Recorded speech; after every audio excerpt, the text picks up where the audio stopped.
تے محفل تشریف ہے اس کے علاوہ جو قاری کی انتظار ہے جی محفل قرآن شروع ہوئے گی تے اسی چلیے تے میں جناب میں خدمت کراں گا کہ انشاءاللہ محفل شروع ہے محفل جاری ساری ہے حضرت صاحب تشریف لائے تے انشاءاللہ جڑے سارے مہمان خصوصی تشریف لانے والے انہوں دعوت دیں گے تے قرآن انشاءاللہ اپنے ٹائم پر دعائے گے کچھ خوش نصیب بچے ماشاءاللہ جنہوں قرآن پاک سے کتاب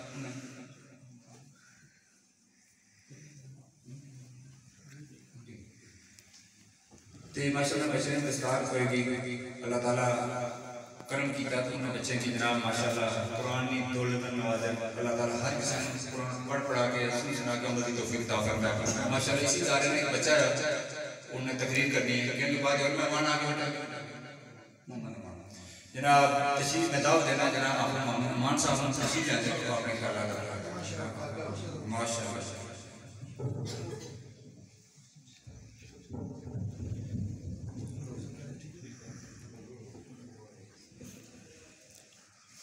نحمده ونصلي ونسلم على رسوله الكريم أما بعد فأعوذ بالله من الشيطان الرجيم بسم الله الرحمن الرحيم قل هل يستوي الذين يعلمون والذين لا يعلمون صدق الله مولانا العظيم قال الله تبارك وتعالى في مقام آخر إن الله وملائكته يصلون على النبي يا أيها الذين آمنوا صلوا عليه وسلموا تسليما اللهم صل على سيدنا ومولانا محمد وعلى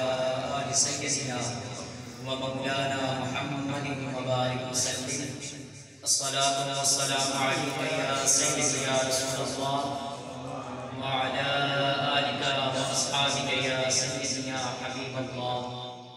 الصلاة والسلام عليك يا سيدي يا رسول الله وعلى آلك وأصحابك يا سيدي يا رحمة للعالمين معزز و محترم اساتذہ کرام واجب کرام علماء کرام اور مقدم سامعین محترم السلام علیکم ورحمۃ اللہ وبرکاتہ آج میں نے جس موضوع پر لفظ شائع کرنے کا موقع ملا ہے وہ علم دین اور علماء کرام کے عنوان سے منسوب ہے اللہ تعالیٰ کا قرآن پاک میں ارشاد ہے قل هل يستوي الذين يعلمون والذين لا يعلمون اے محبوب صلی اللہ علیہ وسلم فرما دیجئے کیا علم والے اور جاہل برابر ہو سکتے ہیں اس آیت کریمہ میں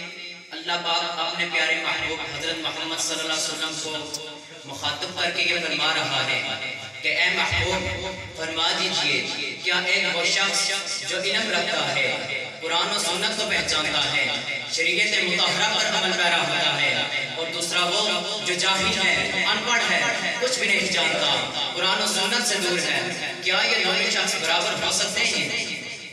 دوسرے مقام پر علم والوں کو فضیلت دیتے ہوئے فرمایا یرفع اللہ الذین آمنوا منکم کہ اللہ تم میں سے ایمان والوں کے درجات کو بلند فرماتا ہے اور فرمایا الذین اوتوا العلم درجات اور ان لوگوں کے درجات کو بلند فرماتا ہے جنہیں اللہ نے علم عطا کیا اللہ تعالیٰ نے بہت ہی محکم انداز میں اس کائنات کو رچایا اور بسایا اس کائنات میں جن اور انس کی خلقت فرمائی اور ان کی ہدایت و رہنمائی کے لیے نبیوں اور رسولوں کا سلسلہ جاری فرمایا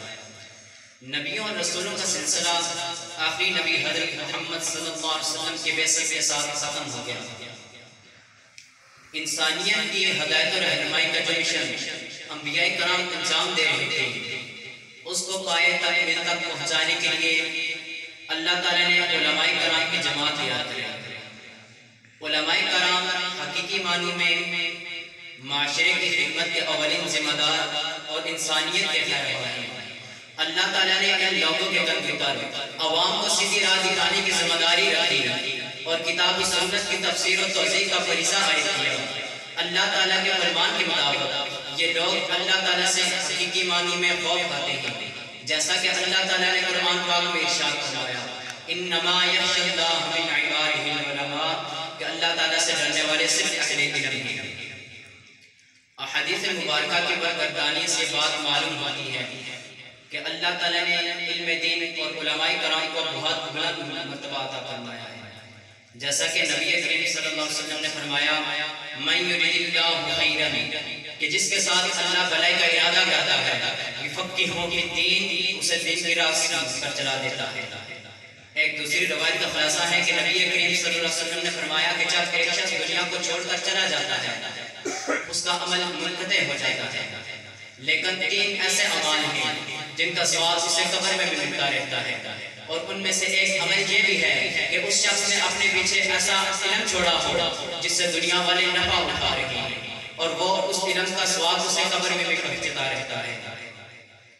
حضرت امام فخر الدین رازی تفسیر کبیر میں ایک روایت نقل کرتے ہیں جس سے علم دین کی فضیلت کا بخوبی اندازہ لگایا جا سکتا ہے۔ لکھتے ہیں کہ ایک شخص نبی کریم صلی اللہ علیہ وسلم کی بارگاہ میں حاضر ہوتا رہتا ہے۔ ایک دن آپ صلی اللہ علیہ وسلم نے اس سے فرمایا کہ آج شام کو تیری موت واقع ہو جائے گی۔ اس نے آگے سے عرض کی یا رسول اللہ صلی اللہ علیہ وسلم، اس مختصر سے وقت میں مجھے ایسا عمل بتائیں کہ میں وہ کروں اور میرے لیے کافی ہو۔ تو نبی کریم صلی اللہ علیہ وسلم نے فرمایا جا کر علم دین سیکھنے میں لگ جا۔ اس پر امام فخر الدین رازی لکھتے ہیں کہ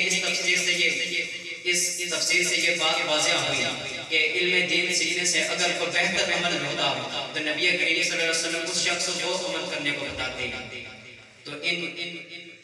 تمام گزارشات حدیث مبارکہ اور آیات قرآنی سے یہ بات روز روشن کی طرح واضح ہو گئی ہے کہ اللہ تعالیٰ نے علم دین اور علماء کرام کو بہت بلند مرتبہ عطا فرمایا ہے۔ اس لیے میں آپ سے گزارش کرتا ہوں کہ آپ خود بھی دین کی طرف آئیں اور اپنی نسلوں کو بھی دین کی طرف راغب کریں تاکہ دنیا اور آخرت دونوں سنور جائیں۔ والسلام۔